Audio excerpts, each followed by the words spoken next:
this video, we will be looking at how to install a Rusco Smart Actuator.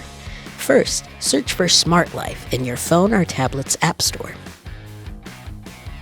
Then install and open the app. Tap Allow Notifications in order to receive important information from your smart device. You can log into an existing account or create your own free account here. Having a user account is recommended as it allows you to pull up your saved smart products on other devices. It also allows you to create automated scenes. Now you can allow the app to access your Bluetooth, which will make the setup process easier. Make sure your actuator is plugged in and press and hold the red button for 5 seconds.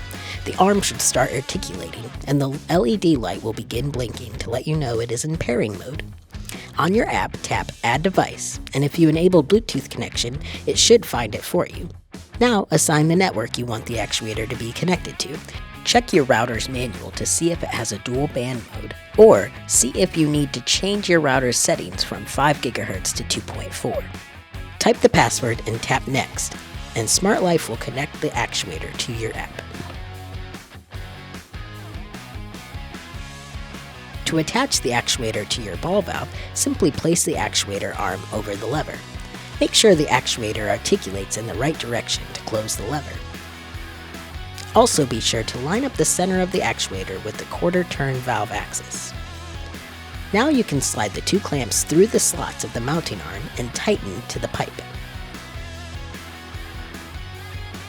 To operate the actuator manually, pull down on the key ring under the unit, and it will move freely. To link your actuator with a Rusco Smart Leak Detector, tap Scene at the bottom of the app and create a new scene. Now tap Tap to run. Now you can create a scenario if your leak detector alarm sounds, then close the actuator. This will automatically close your actuator when a leak is detected.